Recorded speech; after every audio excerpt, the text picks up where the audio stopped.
My name is Giovanni Tocco. I am the SoPHE UAE chair. And the technical event today, we're going to talk about heat pumps for domestic hot water generation by Viessmann. So before we start, I would like to ask everyone to logging onto menti.com from your mobile device. And the code is 243513, which is shown on top of your screen. So I'll just put that on the screen. So what it is really, we want to kind of make this event a bit more interactive moving forward. So I would really appreciate if you can just go on the website, www.menti.com. The code is 243513. You can also scan the QR code. So what it is really, we're going to kind of follow the presentation on your mobile device. And at the same time, we're going to use this other opportunity to ask a few questions, polling surveys, and you guys can chip in and provide your feedback in real time. All right. So yeah, I can see some 21 people already joining. We just do the same.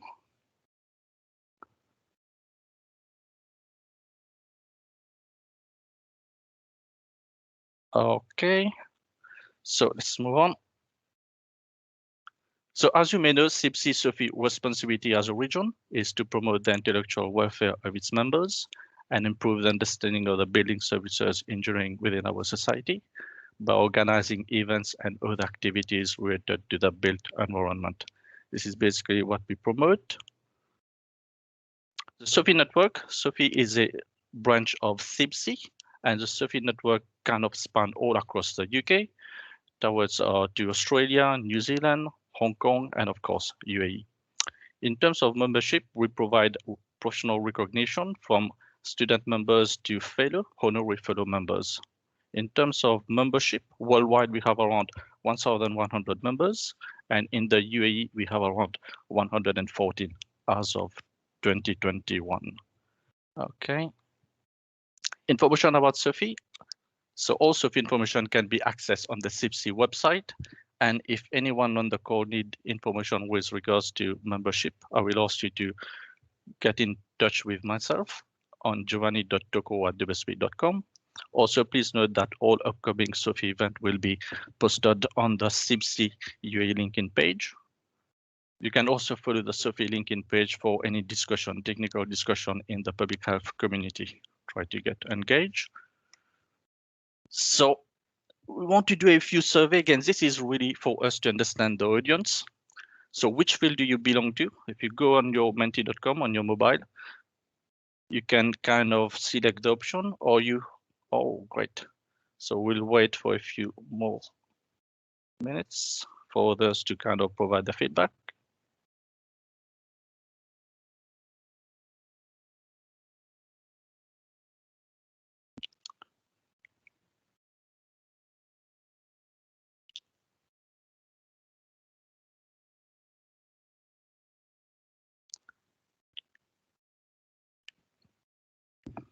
Yeah, this is really for us to kind of gauge the audience to understand the, whoever is kind of attending those events. Interesting. So, all right, let's move on. Area of expertise, any mechanical engineer, electrical engineer, public health engineer on the call, sustainability or others.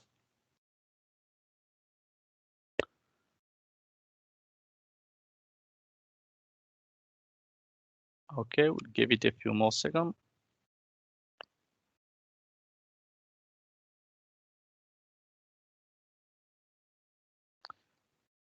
Oh, very interesting. All right, let's move on. Next one.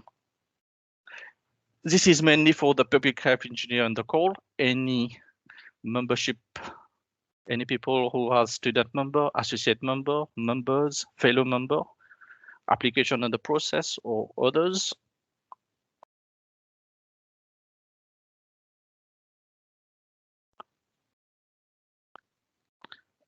Okay, very interesting. Again, just kind of a note on this slide really. So anyone who needs information with regards to SoPHE membership, please do get in touch with myself, or otherwise all the information is already available on the CIBSE website. But what we're trying to kind of focus, one of the key objectives for SoPHE in this region is to try to expand the community really.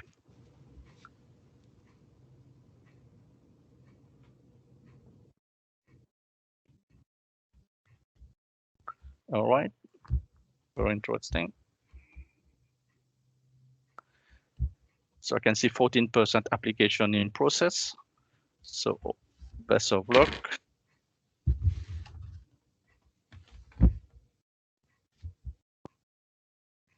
Right, I think let's move on. Again, this one is mainly to kind of set up the scene a bit for Viessmann, since the presentation, technical presentation is on hot water, domestic hot water. So I just wanted to understand what is your preferred domestic hot water system generation? What do you guys prefer?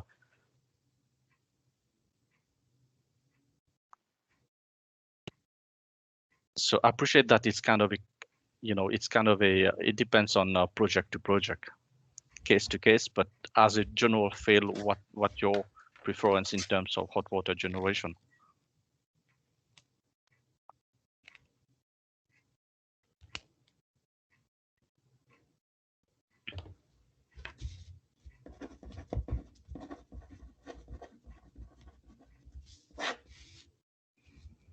So I can see lots of people, 5.1% heat pumps. I think this is mainly applicable to this region already. Again, this one is going to kind of chip in a bit and give us a bit more insight on the different types of system as well. So let's move on. Next one, what's your expectation from the technical presentation? Again, kind of setting up the scene to Viessmann to kind of know what to expect from the Q&A session. Most of those will be addressed during the Q&A session anyway. So it's kind of an open type question. So if you guys can chip in.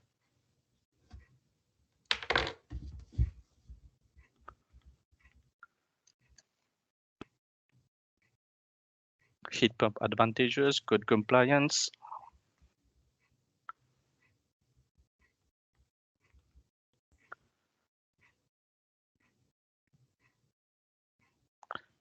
All right, there's lots of answers still coming through. Technical design, which I'm sure energy saving.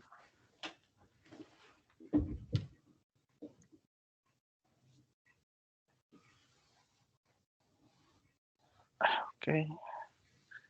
All right, I think very interesting. Let's move on. So again, sorry guys. So coming back to the main event for today. So the technical presentation will be on domestic hot water generation. The speaker today is going to be Mr. Yousef Ali and Aniket from Viessmann. Session notes, please type your question on the Q&A panel, which is on the top right corner of your screen. They will be answered by the speaker during the Q&A session after the presentation. Your camera will be off and mic will be muted. So on that note, I'll hand over to Yousef and Aniket. So guys, you can take the screen. Thank you, Giovanni. Hello, everyone, and welcome along to today's webinar on design guidelines to efficiently produce domestic hot water using heat pumps. Before I begin, thanks once again to CIBSE and to Giovanni in particular for making this webinar happen.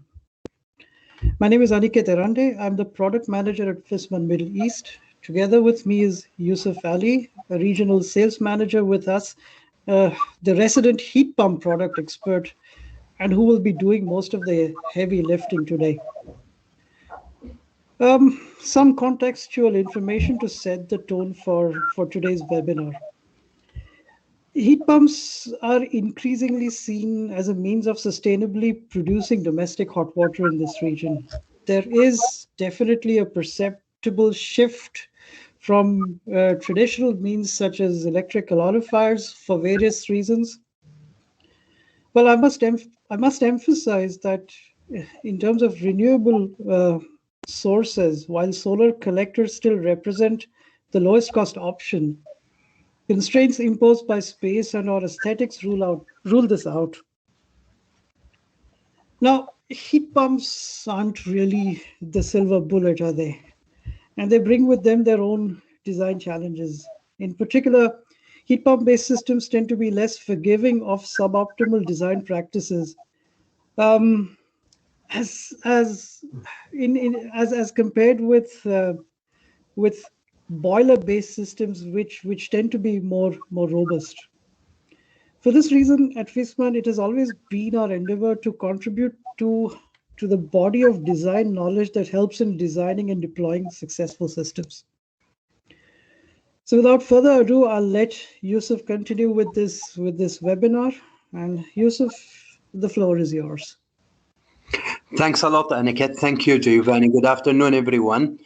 I hope this coming 45 to 1 hour time will be useful for all of you.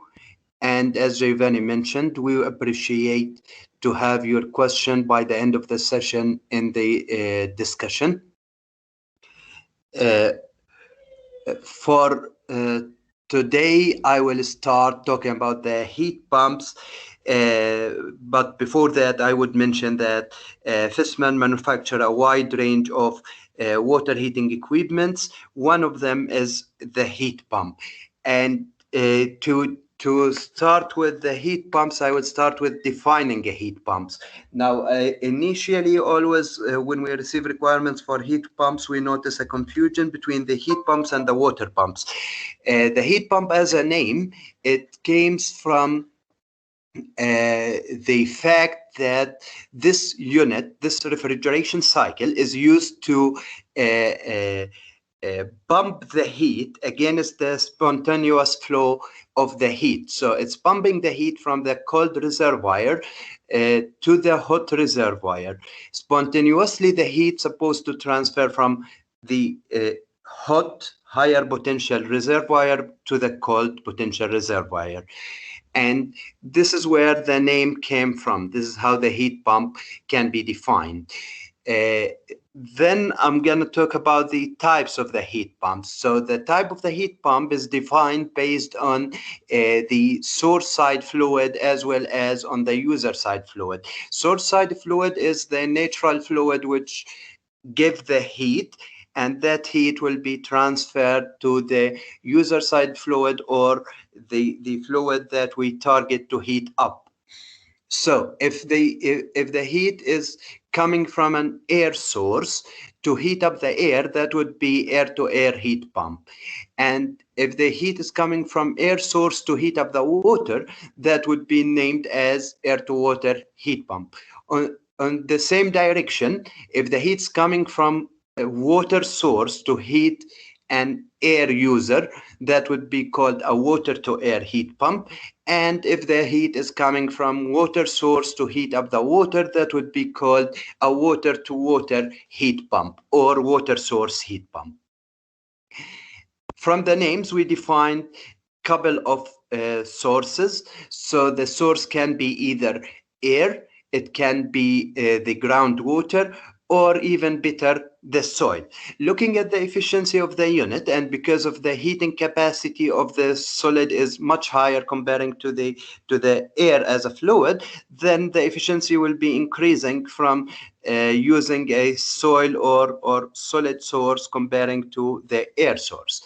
But the air is much more available. So on the availability side of the comparison, the air will be the highest available source for the heat, or the biggest available source for the heat, and then the lowest will be the ground source. In between, there will be the groundwater source with all the conditions and limitations and regulations for using the groundwater as a source for heat pump application. Now, as applications for heat pumps, and as any other water heating equipment, it can be used to generate the domestic hot water. It can be used for pool heating, and it can be used as well for space heating as underfloor heating or even radiator heating. As I mentioned, it's a unit to generate heat, and these are the standard applications of heating. Of course, it's more efficient whenever the target temperature to be achieved is less. It's less efficient whenever the target temperature to be achieved is higher. On the coming slides, I'm going to talk about the principles and principle of the heat pump and the components of the heat pump. I'm making each slide as a combination between the component and how it participates in the operation of the heat pump unit. So the first component of the heat pump, and starting from the cold reservoir, that would be the evaporator. In the evaporator, the refrigerant will evaporate at low temperature, and then it will absorb the heat from a low potential source, and it will carry it through the circuit. If we look at the pH diagram, we will see that the evaporation start on the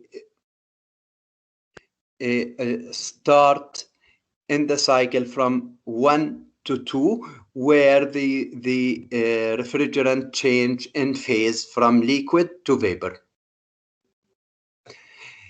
The second component of the heat pump device is the compressor, and the compressor do the role of increasing the pressure at the same time the temperature of the refrigerant, of the gaseous refrigerant, and that make it possible to condensate at higher temperature. So it prepare the refrigerant to deliver the heat to the user side. On the user side, we will have the condenser, and the condenser is the hot part of the cycle where the refrigerant is condensating and delivering the heat to the user. Looking at the pH diagram again, we see that the refrigerant change in phase, so it's delivering the latent heat as well as the sensible heat, and change the phase from vapor back to liquid phase. And then the fourth main component in the heat pump would be the expansion valve.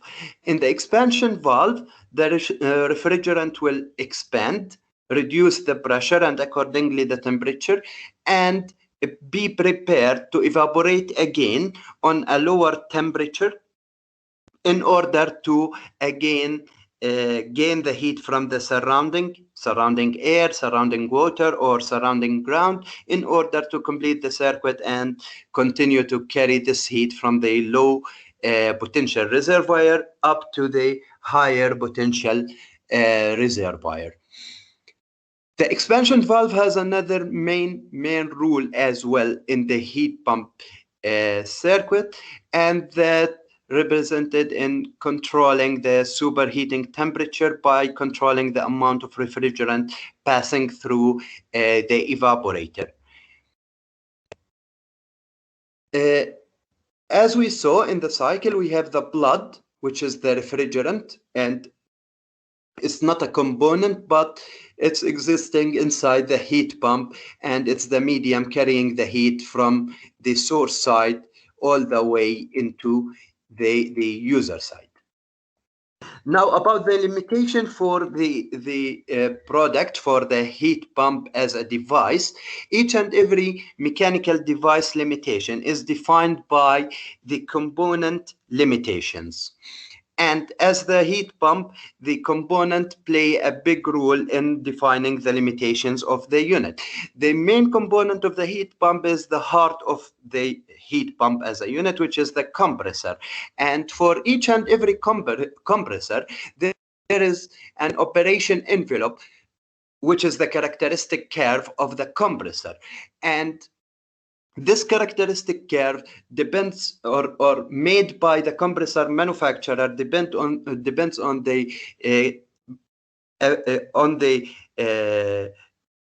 ability of the compressor to increase the pressure and the temperature, and on the type of the refrigerant that to be used with this compressor. The operating envelope of the compressor will definitely define the condensing temperature and as a maximum condensing temperature, which will be the maximum or which will reflect on the maximum temperature the heat pump can deliver, and it will define the maximum evaporation temperature, which will reflect on the maximum source side temperature this heat pump can utilize in. The second component which have a very big effect on the operation of the heat pump is the refrigerant. The refrigerant has physical properties, and one of the main and very important physical property for each and every refrigerant, as we can see on the chart, is the critical point. If the temperature of the refrigerant exceeded the critical point, the refrigerant will never condensate again, and that means that refrigerant cannot be used to deliver a temperature that is exceeding its critical point. And that means for each temperature, for each extra degree we need to deliver, we have to change the refrigerant with another type of refrigerant that have a higher critical point. So every time we need to increase the user side temperature, we need to look into the suitable refrigerant that can handle the temperature we are targeting to reach.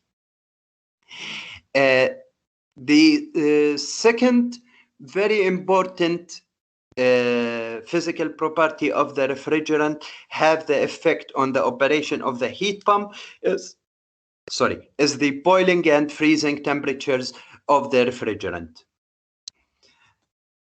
So by defining these limitations from the compressor and from the refrigerant side, we make the operating envelope as a manufacturer for the heat pump. We made the operating envelope of the heat pump. So if the unit is to be used in heating, we made such a graph like you can see in the on the screen. This would be the operating envelope for the unit in heating, and the external air temperature here define the maximum source temperature, and the utility outlet water temperature defines the maximum user temperature can be achieved. So for the unit, it can operate as the condition on the evaporator side achieved to deliver hot water on the condenser side. If the unit to be a reversible unit with a cooling cycle, then the graph for operating envelope and the cooling in the cooling mode is defined. Again, it's defined by the external air temperature or the source side temperature, and the temperature to be delivered to the user. Then the heat pump as a third operation mode, if it's a multifunction heat pump, then it will have the recovery operating mode. As well, the recovery operating mode will have an operating envelope that defines the limitation on the source and on the user side temperatures.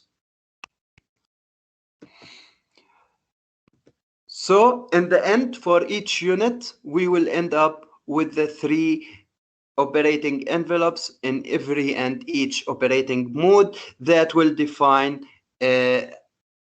whether we can use this unit or we have to go for a bigger unit, another capacity, a different type of compressor, or a different type of refrigerant in order to meet the system requirements. The last part of my presentation today is the design guidelines with case study about Untitled project. And I will start this case study with some information about Untitled project. Untitled project is one of the highest prestigious projects in UAE, currently under construction in the final stages. The client is Untitled LLC. and the MEP consultant for the project is WSP Middle East. Main contractor is Elec Contracting, and the MEP contractor is Alimco Contractor. A little information about the project itself. It's a multi-building complex under development in Zabil. The twin tower building is located between the old and new business district of Dubai. The project consists of two individual buildings, Tower A and Tower B, and it will house a luxury and ultra luxury hotel, high-end retail, offices and residential apartments. The two towers are linked by the link, which is dramatic protruding steel sky bridge suspended 100 meters above the ground and passing 228-meter long, on which there will be a gym, a spa, a pool, and rooftop terrace. The link has an advantage on the construction perspective that will give stability for both towers, and it will help the structural design of the building. Looking deeper behind the wall and exactly to the domestic hot water, demand in Tower A to be covered, and that would be using a heat pump system. The domestic hot water in Tower A to be generated in multiple mechanical floors, and that will divide the tower to 7 zones on perspective of hot water system.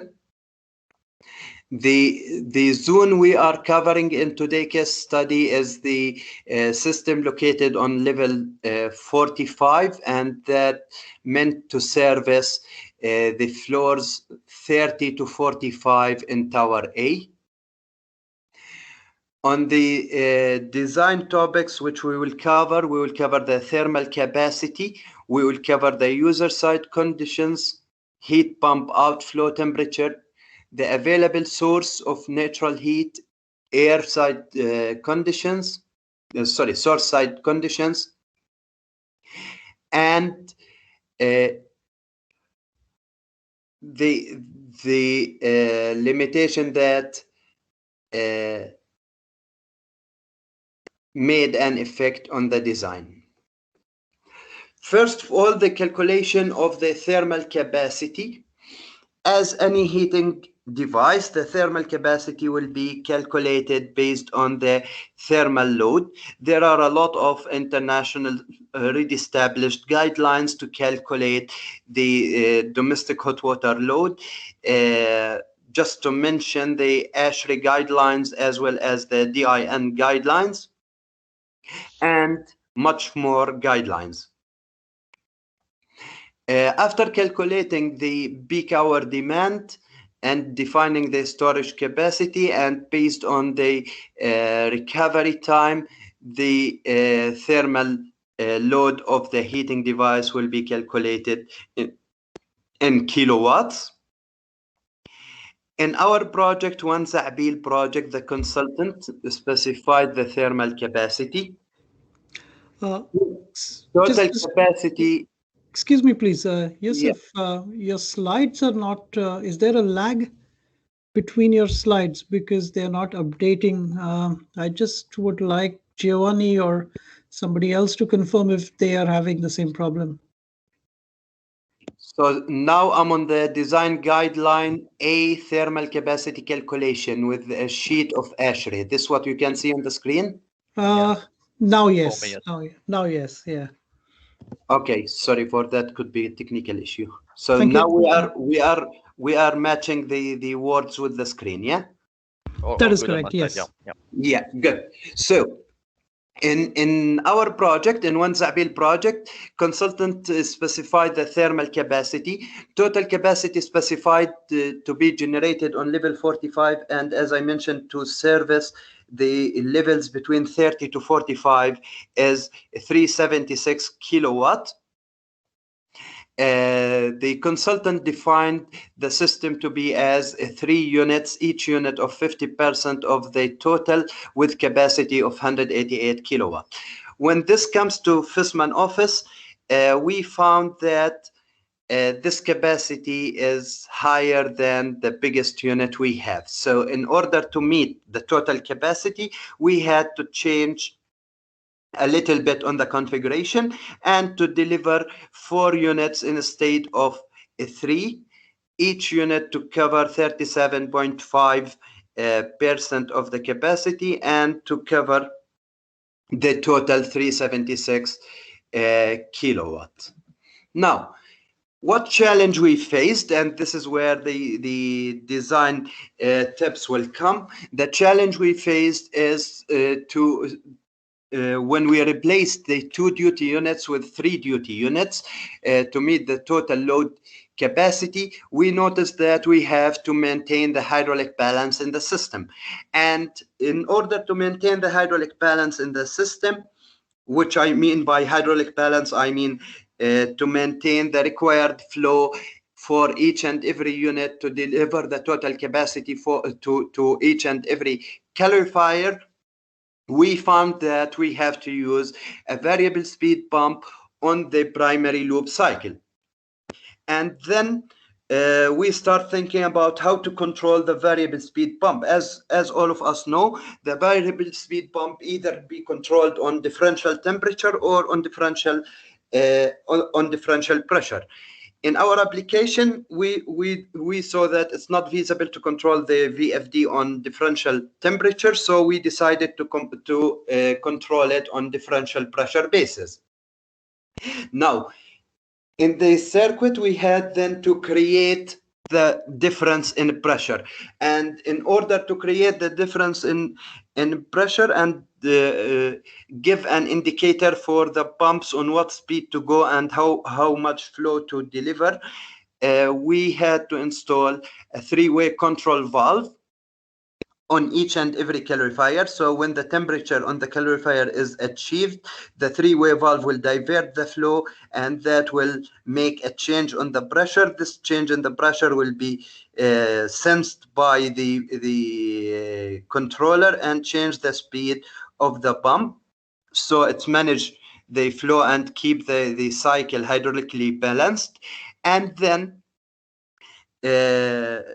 we need to as well change the speed of the pump based on the units in operation, the heat pump units on operation. So we had 2-way motorized valve on the connection for each heat pump. So whenever the heat pump start in operation, the 2-way motorized valve will be open, and that will make a differential pressure that will increase the flow of the circulation pump on the primary circuit. And then whenever the unit is off, the motorized valve will be closed, and that will increase the pressure, and it will guide to reduce the flow. Then in the end, we ended up with a balanced solution, and this solution what we are proposing for today. When we start selecting the heat pump, we start to define the conditions. So as we get input, that the available conditions are for source temperature of 15 degrees.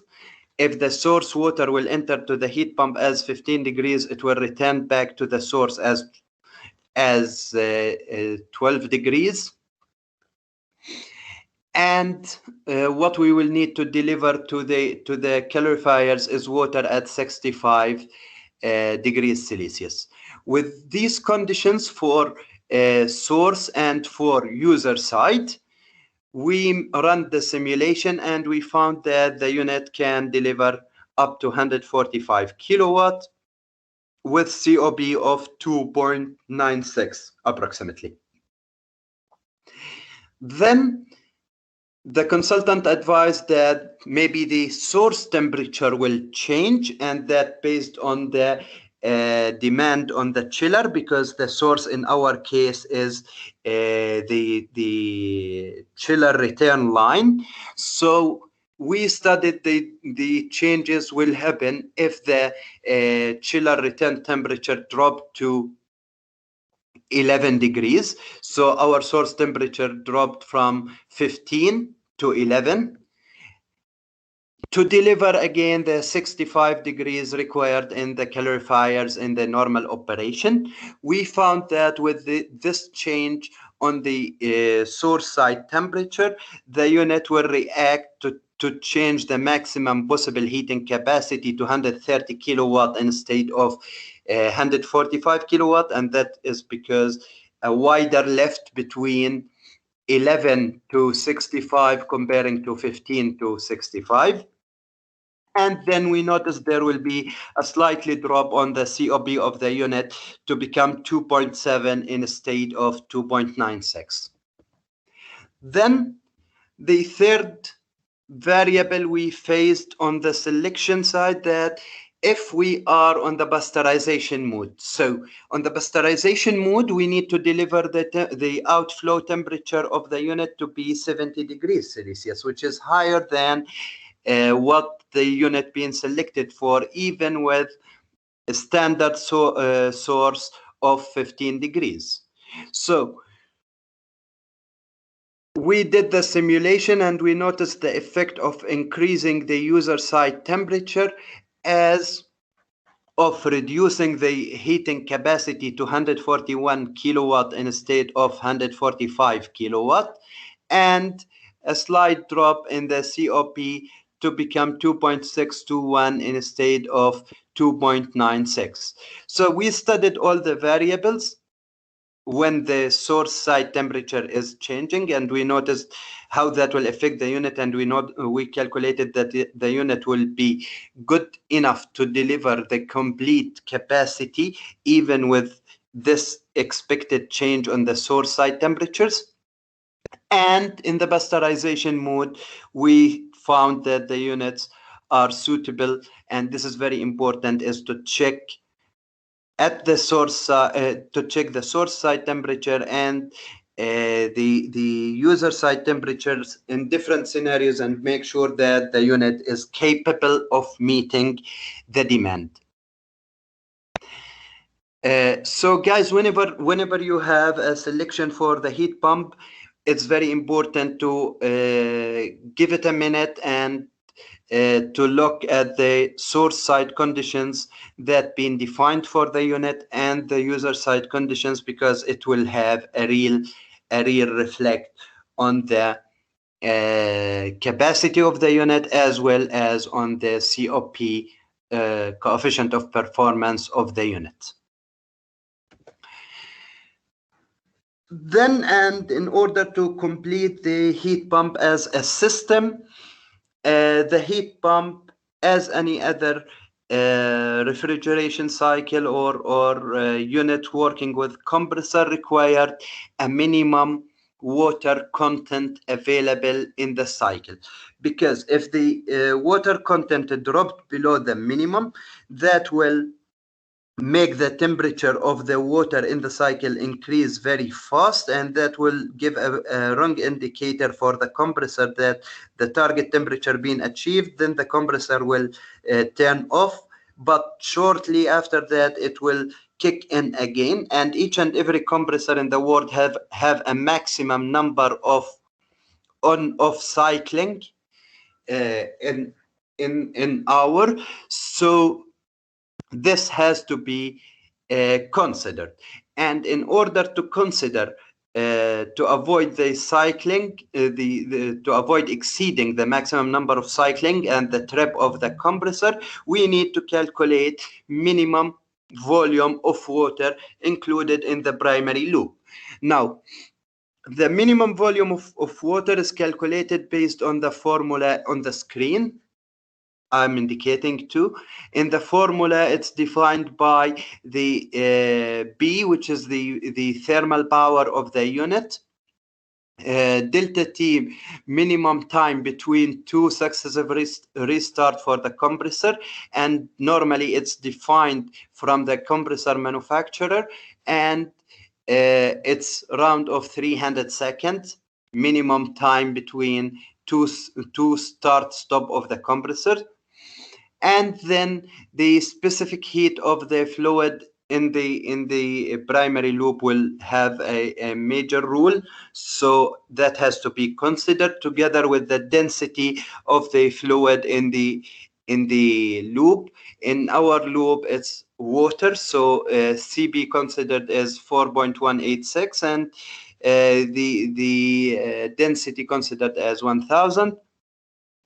Then N is the number of the capacity step. As I mentioned, each and every unit will have a capacity step, depends on how many refrigeration cycle the unit is consist of and how many compressor are on the unit. So if the unit is consist of two compressors, then that will make it two capacity steps. First of all, the unit will start at 50% of the load, then it will shift to the 100% of the load based on reducing the demand. And the last thing to consider is the minimum differential temperature of the fluid. And in the heat pump application, that varies between 3 to 7. So we can consider it as 3. Putting all the variables in the formula, we find out that the number will fall between 5 to 20 liter of water content per kilowatt of the thermal capacity of the heat pump. Why the range is wide? Because it's depending on the application. So if you have application like space heating with a lot of changing on the target temperature and on the load along the day, then you need to consider 20 liter per kilowatt. If you have a semi-constant demand application as like the domestic hot water application, then you can survive with 5 to 10 liter per kilowatt of the thermal capacity of the unit. So this is the range you need to make sure that you are sitting between. In our system, on level 45 in Tower A, Zabil 1 project, we applied the same. The calculation resulted in 2,600 liter plus. We found that around of 600 liter is contained in the pipes and the heat exchangers in the loop itself. And then we had to add a 2,000 liter as a buffer tank on the primary loop, that to make sure that the unit will operate in efficient and stable way. The last part of the puzzle is the heat exchanger. So we generate the heat by the heat pump, but this heat has to be delivered to the user side. The intermediate heat exchanger that deliver the heat from the heat pump condenser to the domestic hot water has to be sized and calculated in a proper way in order to avoid wrong indicator, because if the heat exchanger is downsized, that means the return temperature will increase very fast, and that will give a signal to the controller of the heat pump telling it that the target achieved and to stop the unit. But the temperature of the return water has not increased very fast, because really the target temperature in the calorifier is achieved, but because the heat has not been transferred in a proper rate to the water in the calorifier. So because if we downsize the heat exchanger, that will give a wrong indicator and wrong way of operation of the unit. Now, when we come to sizing of the heat exchanger, first variable we need to define is the heat exchange area. The heat exchange area will be defined based on the formula Q, which is the heat rate, how many kilowatt this heat exchanger has to deliver, equal to U. U is a property of the material used in building the heat exchanger and on the construction of the heat exchanger. So heat transfer coefficient, and it dependent on the type of material and construction of the heat exchanger, then multiplied by A, which is our target heat exchange area, which has to be calculated and defined, multiplied by logarithmic mean temperature difference. So what is the logarithmic mean temperature difference? It's really the difference in temperature that lead for heat transfer through the heat exchanger from the heating medium to the cold medium to the medium to be heated. And how it's different for heat pump application, that comes from the difference in temperature between TH1 and TH2. In the heat pump application, the maximum difference between TH1 and TH2 can be 7 degrees, and in normal standard operation it would be 5 degrees, comparing to 20 degrees for boiler application, for example. So when this TH1 and TH2 temperature difference is tight, that will reflect on the logarithmic mean temperature difference, and it will reflect in its rule on the area of the heat exchanger to be used. The second variable is the heat exchanger flow rate. Again, the flow rate will be calculated based on a Q, the thermal load, equal to the flow rate multiplied by the thermal capacity of the water multiplied by the differential temperature, TH1 minus TH2.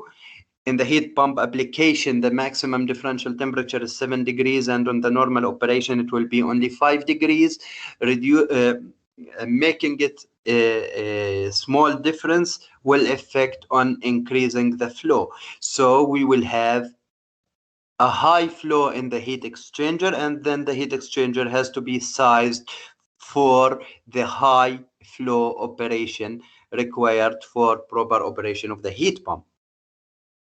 Now, the heat exchangers, as a summary, can be either spiral tube heat exchanger that to be installed as a spiral coil inside the calorifier. It can be a U-tube bundle heat exchanger that can be installed on a flange or multiple flanges inside the calorifier. And better for heat pump application, I would say, out of my view, would be the external heat exchanger. In our project, the heat exchanger has been defined as U-tube bundle installed inside the calorifiers.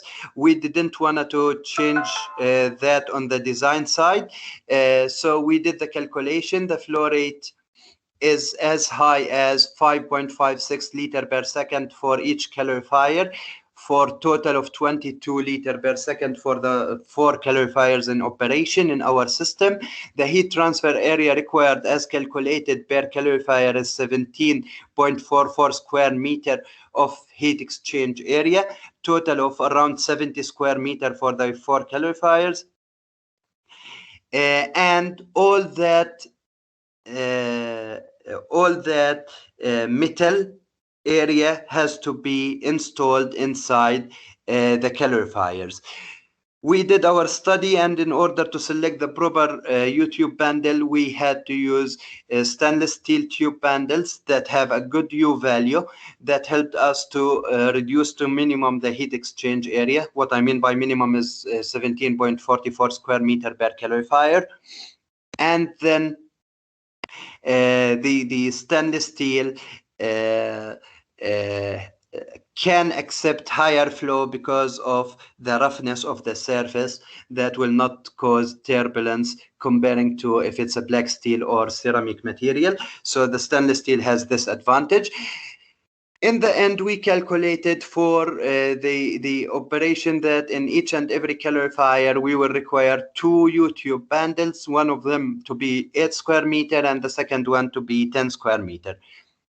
18 square meter for delivering 376 kilowatt generated by the heat pumps to the calorifiers.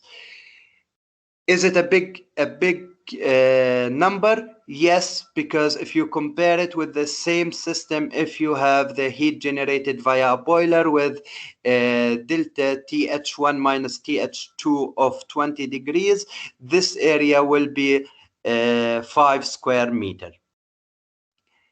It's around 4 times what is required for boiler delivering the same heating capacity. In the end, we ended up with the system schematic. The system schematic came up as you can see on the screen here. We have the heat pumps, 4 units. Each one is 37.5% of the total load capacity. We have DRV valves, motorized valve that will generate the differential pressure required to control the speed of the circulation pumps in the primary loop. We have the buffer tank required to maintain the minimum volume of fluid to be contained in the loop. And we have 2 U-tube bundles in each and every calorifiers, one of them of 8 square meter and the second one of 10 square meter, which is good enough to carry the heat generated by the heat pumps to the to the heated medium, to the domestic hot water.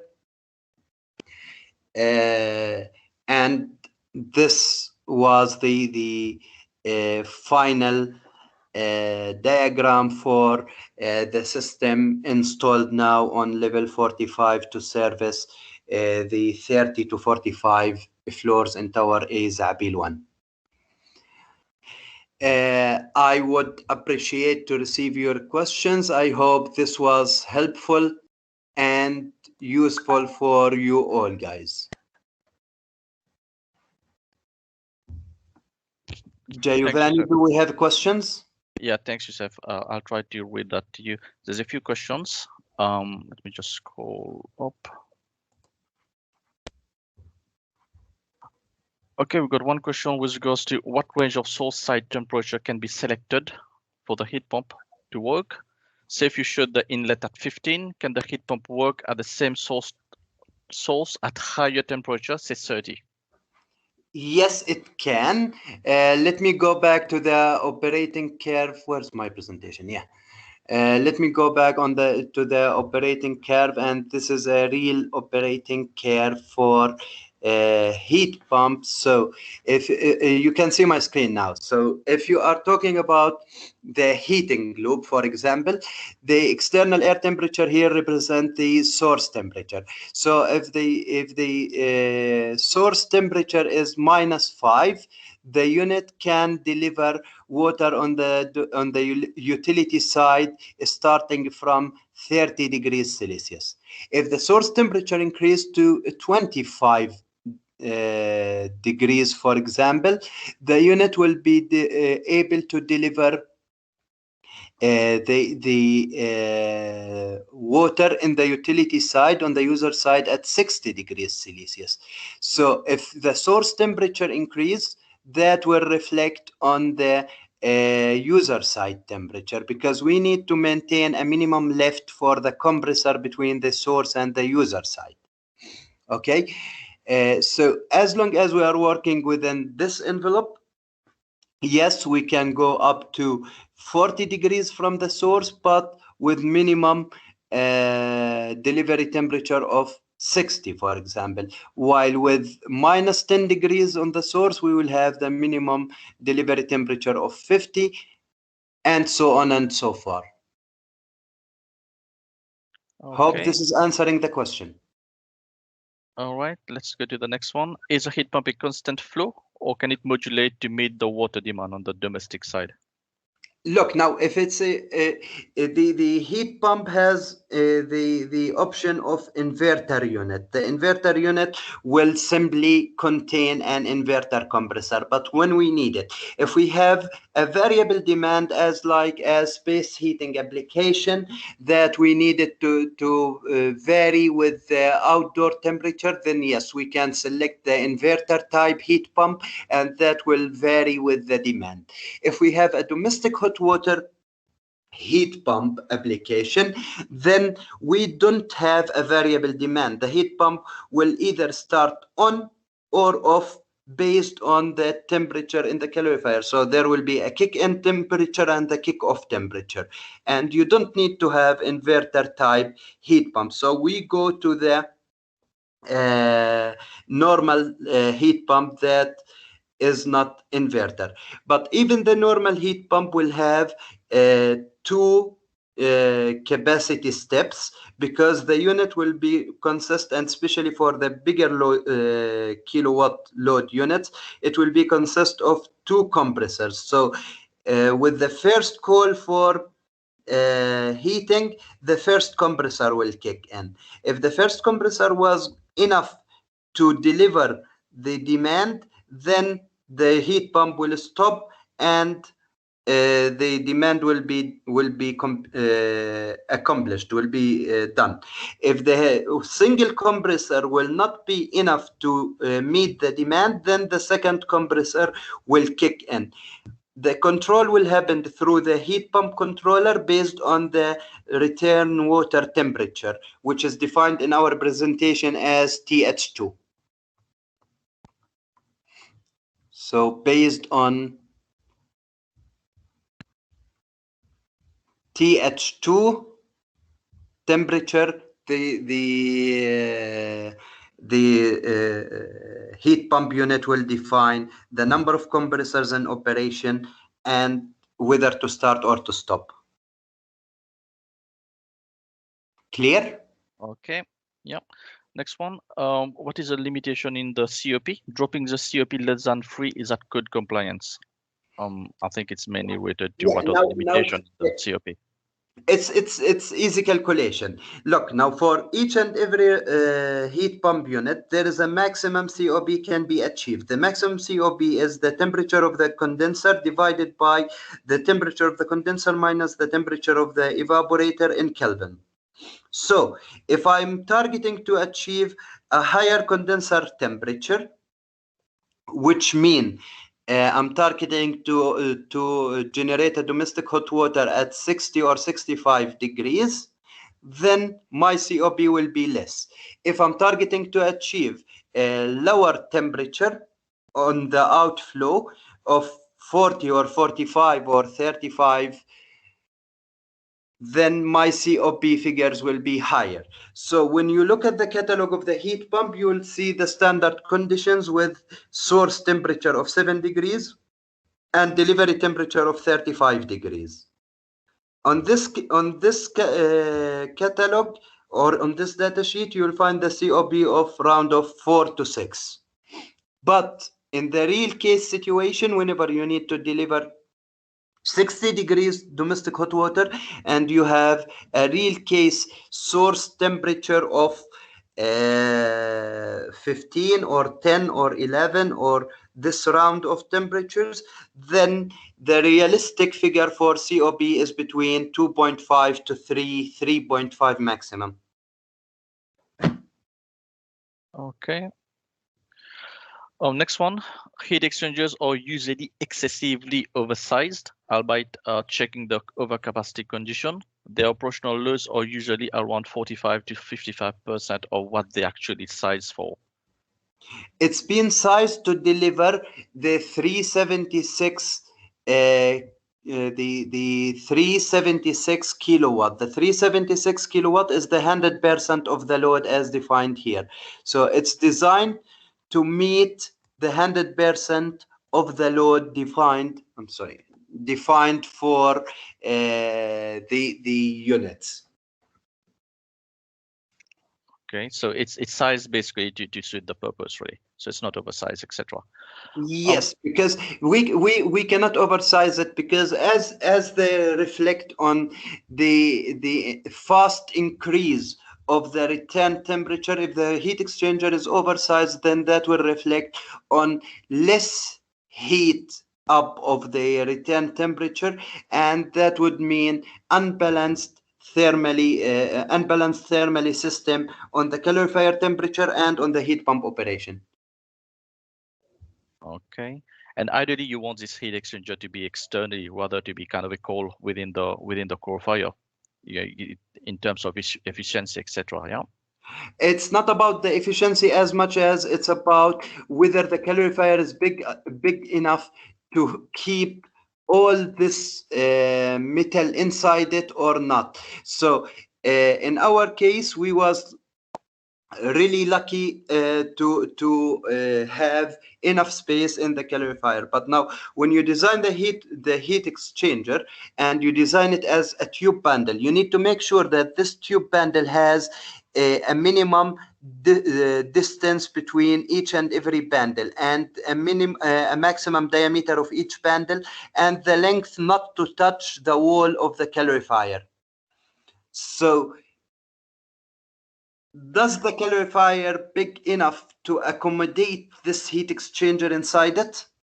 Or I cannot simply accommodate the heat exchanger inside the calorifier and I have to go for external heat exchanger? Understood. It's mainly to do This with is surface always area. the limit. Yeah, if it's an external unit, you can add plates to cater for the additional surface area required for the heat transfer. Yes, plus the advantage of the external heat exchanger that it's easier to be cleaned, easier to be maintained. I mean, a lot of advantage. Even the internal heat exchanger normally have thermal stresses in the body of the calorifier. External heat exchanger will not have this type of thermal stresses inside the calorifier. So all this has to be considered when you select or choose the type of heat exchanger. Okay, well noted. Next one, is there a protection or warning against short cycling? Pardon me again? The question is there a protection or warning against short cycling? The compressor will trip. What will happen if you have a short cycling? You will notice that the compressor need a manual restart frequently, and then you will check the refrigerant charge. You will find it correct, the refrigerant pressure correct, the evaporator pressure correct, condenser pressure correct. Then you will start to think about why this compressor is keep tripping. The reason for the compressor to keep tripping is the short cycling that make it less than 300 seconds between the starts, and that make the compressor trip, and then the compressor will not start again until you go and manually start it. Okay. Let me check. I think that's it. We don't have any further question. So I would suggest if if anyone has any further question, you can address your question directly to Yousef, Viessmann, and Aniket as well. So hopefully, they can get back to you. Sure. Yeah, if I may take the screen back for 1 second, we just want... It's all yours, my friend. Okay, thank you very much, Yousef. Very good, nice presentation. Can you see my screen? Yep. Okay. So again, we just want to do a quick review from what was the expectation of the, from the audience. We touched base about pasteurization, information, I think, knowledge. I think you kind of pretty much covered that. Design, yeah, code compliance. I think oops. Can you see my screen still? So code compliance. Second, so let me just go that again. Here we go. Learn design. We touched base on that. Technical knowledge. Fundamental limitations. Energy saving. What else? Better understanding. Yeah, I think we pretty much covered most of those questions being asked actually. So let me try again. Yeah, Giovanni, just I would like to add here some of the topics like energy savings again becomes very case specific and obviously brings the question relative to what now. For this also we can help evaluate options, but obviously we'll need to know what we're comparing, what we're up against. Okay. Yeah, I think we pretty much covered most of the subject anyway. So I'll say just again, if you guys have any question, just address the question directly to Viessmann. Personally, from my experience, I think the main challenge that we face on this project is to do how to balance the system in terms of from the whole heat source from the chill water side and match that basically with the hot water demand. And do you guys have any information on that? How we kind of get around that? Yousef? Yeah, basically we did not interfere much on that side of it, on the source side, but the option for different source side temperatures have been given, and we run different simulations as I show on the screen for different source side temperatures to make sure that based on the AC demand, we are still able to deliver the hot water. And the second thing we know that based on the signal from the heat pump, the controller, that the heat pump will kick in, the BMS will control special pumps to start and stop the circulation of the chilled water cycle. All right, great. Thanks very much for the insight. Again, thank you very much, Viessmann, Yousef, and Aniket. Very nice presentation. Can you see my screen okay now? Yeah. So next presentation will be on copper silver ionization system and Lejeune control by Attica. The speaker will be Joris Basson and Mark from the Dutch expert. That should be end of March, date and time to be confirmed. So look forward really for the next one, and I hope I can see most of you guys on the call for the next event. So again, we close the event. So thank you very much, Viessmann, and everyone for kind of tuning in. So Thank you guys for your session. time. Yeah, thank you everyone for participating, and thank you Giovanni and to CIBSE for this excellent organization. Thank you again.